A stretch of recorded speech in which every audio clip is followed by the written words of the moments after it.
Hi guys, it's Barry Joyce from Smart and welcome to this next video. And the video is a series of videos where I'm hopefully going to give you some tips and hints on how to pass a CSCS test in 2025. Now, if you've been following all the other videos, I've been doing some mock tests. This series, what I'm doing is I'm showing you the categories. Now, when you come to your CSCS test, and I'm sure you've been following some of the videos, there are approximately 610 or so questions on your test, and they are all broken down into categories. These are all the categories here, and there are 16 categories in total. What I'm going to do is I'm going to be way through the categories and hopefully, I'm not guaranteed, but hopefully give you the right answers for all of them and give you some tips and hints along the way. So in this first one, we are going to look at general responsibilities. And as you can see here, there are 42 questions on general responsibilities. I think you get 2 or 3 for this on your actual CSCS test. So what I'm going to do is click OK, and I'm going to start one of 42 questions. For each one as well, I'm going to read them out. Again, like all other videos, the biggest tip I can give you on a CSCS test is read the question correctly, because some questions may just trip you up. And this is why I highly recommend you get headphones, because you can read the questions out on your actual CSCS test. The voiceovers you hear on here, on these tests here, will be the same voiceovers you hear on your CSCS test. What are 2 of the main reasons why the Health and Safety at Work, etc. Act 1974 is important to construction employers? It tells employees who is working on site. It lets workers know how to carry out a task. It puts legal duties on all employees. It states how to make legal claims after an accident. It puts legal duties on all employers. Okay, for this one then, it's asking for 2 questions and it's a drag and drop. Quick little tip here is whenever you see this word Health and Safety at Work Act 1974, just replace that with law, because it is law, it's legal in a workplace. So anything with the word legal in the workplace is going to be the answer. So it puts legal duties on employees and also on employers. Okay, so basically it's putting the legal responsibility on everybody. What should a worker do if they feel the task they are doing is no longer safe because of weather conditions? Stop working immediately and inform the supervisor. Carry on working because they are following the method statement. Carry on working if others are doing so. Work until the end of the day, then tell the supervisor. Okay.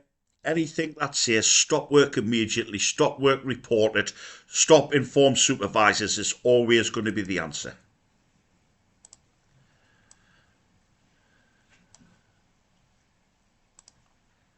During the site induction, you do not understand something the presenter says. What should you do? Guess what the presenter was saying. Ask the presenter to explain it again. Wait until the end, then ask someone else to explain. Attend another site induction. Nice, straightforward. You can ask the presenter to explain it again.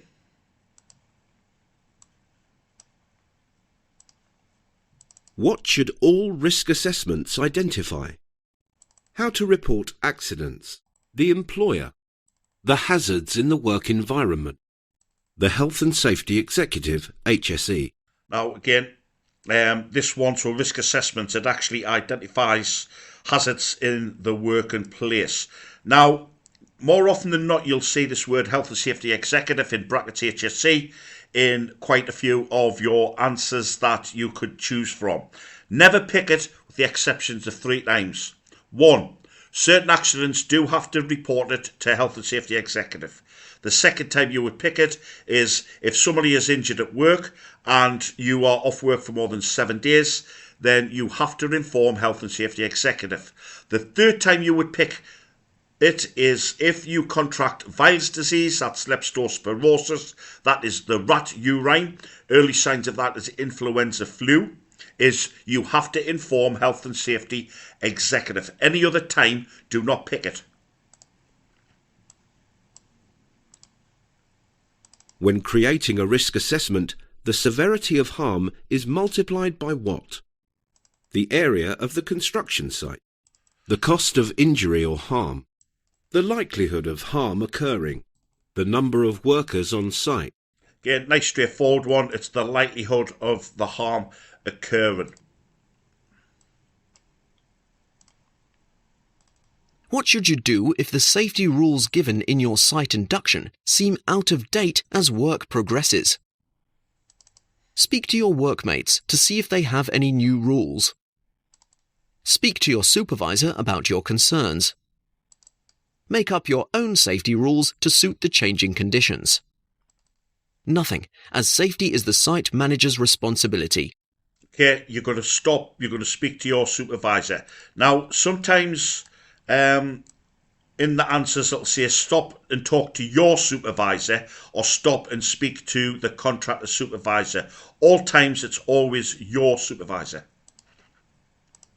After watching you work, a Health and Safety Executive, HSE, inspector issues an improvement notice. What does this mean? You need to improve the standard of your work. You are not working in a safe way. Your work has improved since the last visit. You are not working fast enough. So for this one, two types of notice you can be given. One is an improvement notice, and that means you are not working in a safe way. The other notice HSE can give you is what's called a prohibition notice, which means you are not working safely and they can close you down. If you notice that a design detail can't be built in the way it has been drawn in the plans, what two things should you do? Raise the issue with your supervisor before you start work. Leave that detail out altogether. Only make the changes when they are approved in writing. Keep quiet, as it will mean more work for you. Build it as you think it should be done. Okay, a really straightforward one. You're always going to raise things with your supervisor, so I'm going to drag that across. And the other one is only make changes when it's approved in writing. Now, have a look at the answers I've left there. And when you look at them, they just really don't make sense to them. So them are the correct answers there, and this is a good way on your CSCS test to do that.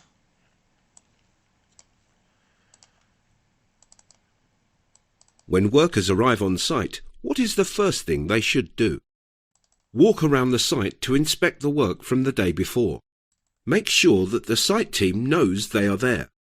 Get their tools out of the store and start work.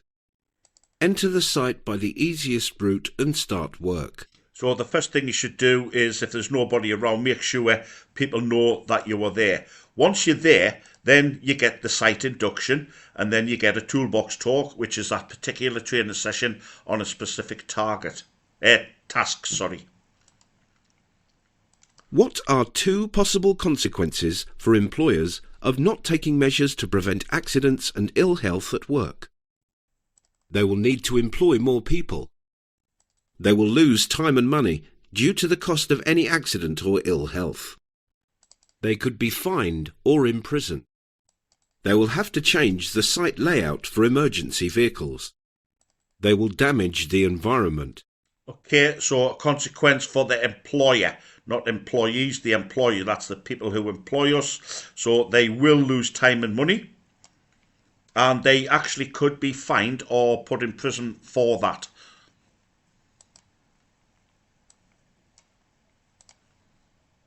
The whole work site has been issued with a prohibition notice.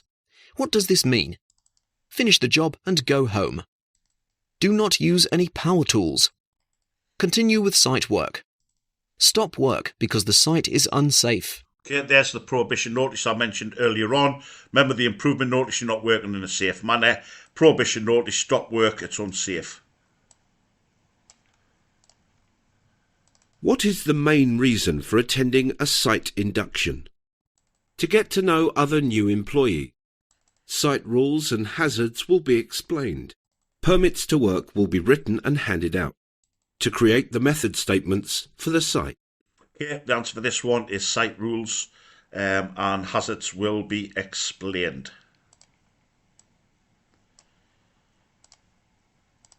What should you do if you cannot do a job in the way described in the method statement?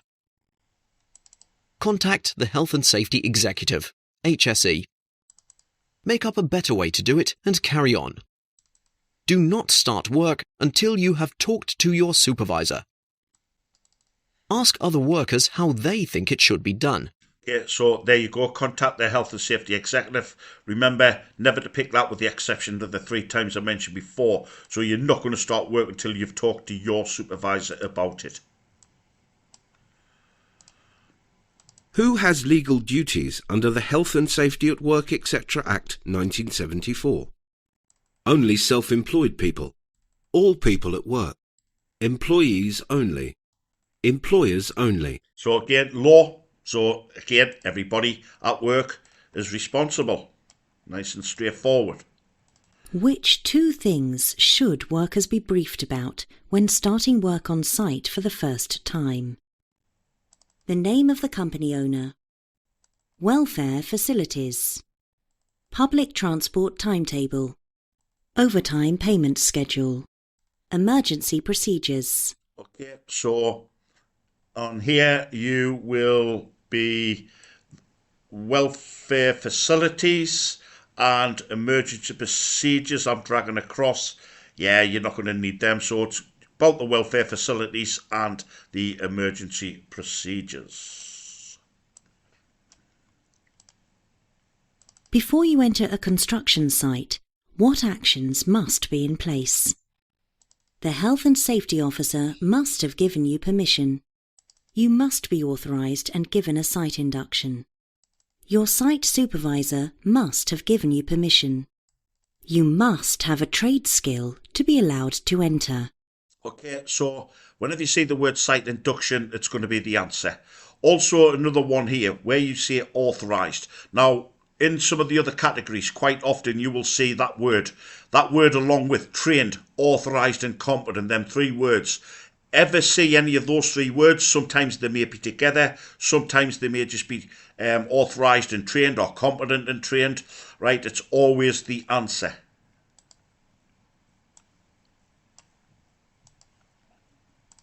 You have witnessed a serious accident on your site and are to be interviewed by a Health and Safety Executive, HSE, inspector. What should you do? Cooperate and tell the inspector exactly what you saw. Ask other workers what you should tell the inspector. Not tell the inspector anything and ask them to talk to your supervisor. Ask your supervisor what you should tell the inspector. Yeah, nice and straightforward one. You're going to cooperate and tell the inspector exactly what you saw. What is a toolbox talk? A sales talk given by a tool supplier. A short training session on a particular safety topic. Your first training session when you arrive on site. A talk that tells you where to buy tools. Okay, as I mentioned before, toolbox talk after your site induction. It's the first training, it is a short training session, on a particular safety topic. Which 2 of the following are the employer's legal duties towards people at work? Provide them with free transport home. Inform you of hazards and risks at work. Supply meals free of charge. Pay wages and overtime directly into the bank. Provide and maintain clean welfare facilities. Okay, so a legal duty, so it's law, where they're going to have to inform you of health and risks. And I'm going to drag that across. Just having a look there, yeah, they just don't make sense. They do have to have clean welfare facilities, hot, cold running water, toilets that flush, somewhere to heat food or boil water. Identify hazards and risks. Try to get your head around a hazard and a risk. A hazard has the potential to cause harm. The risk is the likelihood of harm causing. If a worker fails to report a near miss, what could happen? The site manager will be sacked immediately. The company could go out of business through neglect. The employee could get a large fine. The near miss could be a serious accident next time. Yeah, a near miss is just simply a something that could have caused harm to an individual property or any vehicles. So it could be serious next time.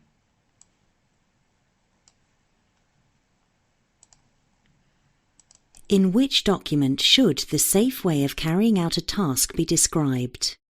Order sheet, instruction manual, work programme, method statement. Yeah, the method statement tells you where, who, what, time, PPE, all of this information that should be on for a specific task. A risk assessment is undertaken for what purpose? To identify hazards and control risks at work. To find out who was responsible for an accident. A way of reporting risks to the client. To act as an incident register. Okay, straightforward. There to identify the hazards and control the risks at work.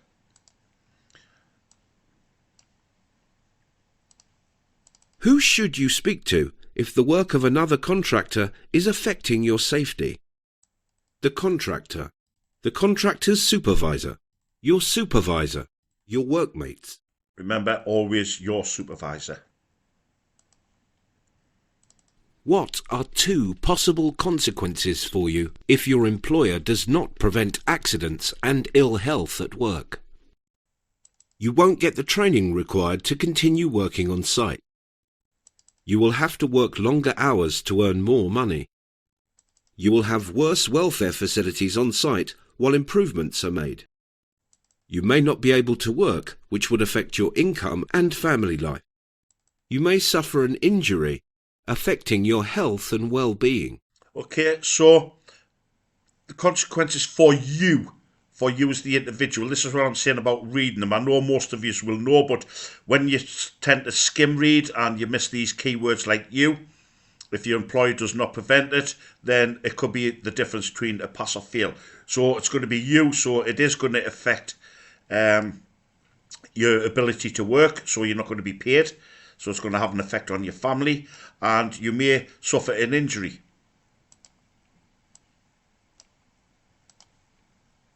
Which 2 of the following would be found in a safe system of work? Criminal records check, security clearance, outline of the hazards, national insurance numbers, sequence of work. Okay, so your safe system of work is pretty similar to your risk assessment. So you're going to outline the hazards and you're going to have a sequence of work. Never give your national insurance number out. If someone is injured on site, where should this be recorded? In an accident book or record, on the safe system of work plan, on the site plan, in the method of work. Yeah, nice straightforward, all accidents in the accident report book. Which 2 topics should be covered in a site induction? Local amenities, local transportation links, site emergency procedures, holiday entitlement, site rules. Yeah, again, listen, straightforward. You're going to know that you need to know the site emergency procedures and the site rules. Just look at the 3 left, it ain't them. What does the word hazard mean? The construction site accident rate, a type of removable barrier or machine guard, anything that could cause harm, the likelihood of something happening. Here, I mentioned that before, so a hazard and a risk. So a hazard has the potential to cause harm, so anything that could cause harm. The risk is the likelihood. Showing consideration to neighbours of the site and members of the public is whose responsibility? Only the client of the project, the site supervisor, everyone working on the site, the health and safety officer. Okay, so shown consideration is going to be everyone working on the site. Why is the Health and Safety at Work, etc. Act important to you as a worker? Give 2 answers. It states how to make legal claims after an accident. It tells employers who is working where on site. It puts legal duties on all employees. It puts legal duties on all employers. It states how employees should carry out a task. Okay, so we've had a similar question to this. Remember, Health and Safety at Work Act, it's law. So anything that's legal on employees and employers. How would you expect to find out about health and safety rules when you first arrive on site? By reading the health and safety policy in a letter sent to your home, during the induction, by asking other workers to show you around. Okay, remember always site induction. A worker finds a way of working that is quicker than the method statement they have been given. What should they do? Get more work done so they can earn more money. Continue to follow the safe system of work for the task.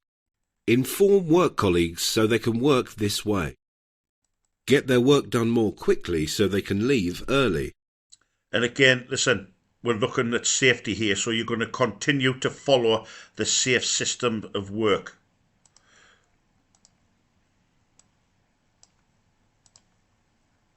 Which of the following 2 factors should be considered first when conducting a risk assessment?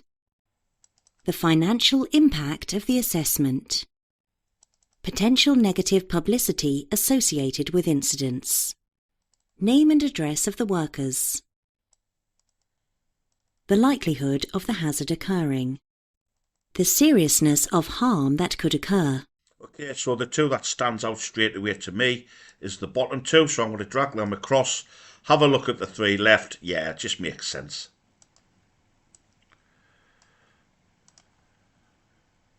Why is it the employer's legal responsibility to discuss matters of health and safety with employees? So that employees will never have to attend any other health and safety training. So that employees are informed of things that will protect their health and safety. So that your employer will not have any legal responsibility for employees' health and safety. So that employees do not have any responsibilities for health and safety. Okay, so when you're looking at it, a little bit long-winded, but so employees are informed of things that will protect their health and safety.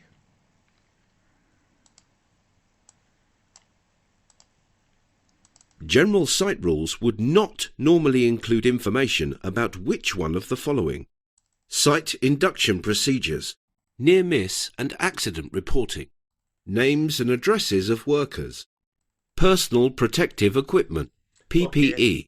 So names and addresses, nobody needs to know all of that, and they will not be included in information packs.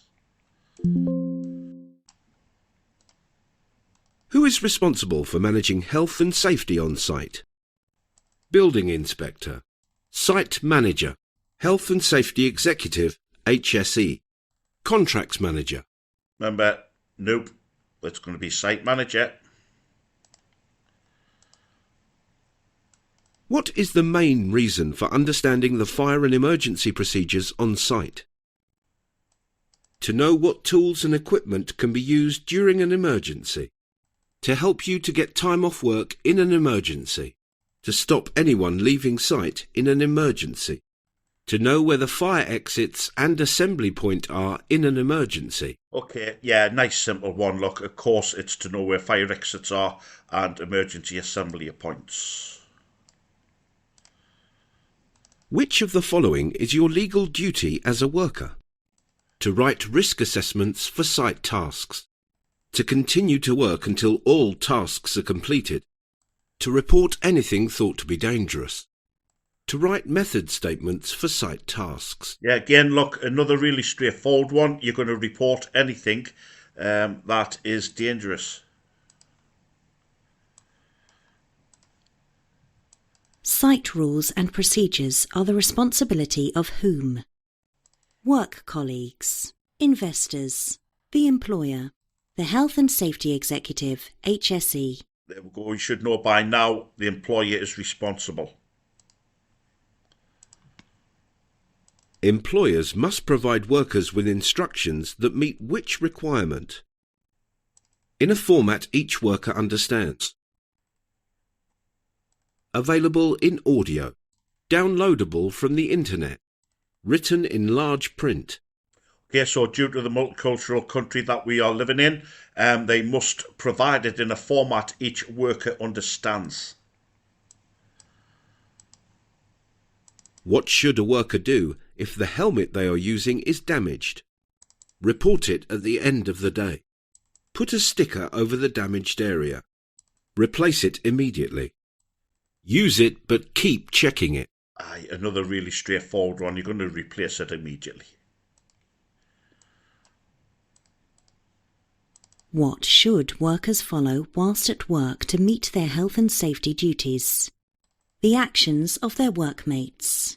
A safe system of work agreed with the employer. Their gut feeling on safe practices. Direct orders from the Health and Safety Executive, HSE. Really anything that says follow this, follow that, safe system of work, method statement, risk assessment, is always going to be the answer. Okay guys, so that's your 42 questions. And as you can see, we have got the 42 there. Now, them are the 42 questions on the CSCS test. You, on your actual test, will be getting 2 or 3 of those questions. It is a straightforward category. There are more trickier categories, but you can see now how just straightforward it is and thinking a little bit along the lines of safety. So I hope you get a little bit out of that, and I look forward to seeing you in the following categories.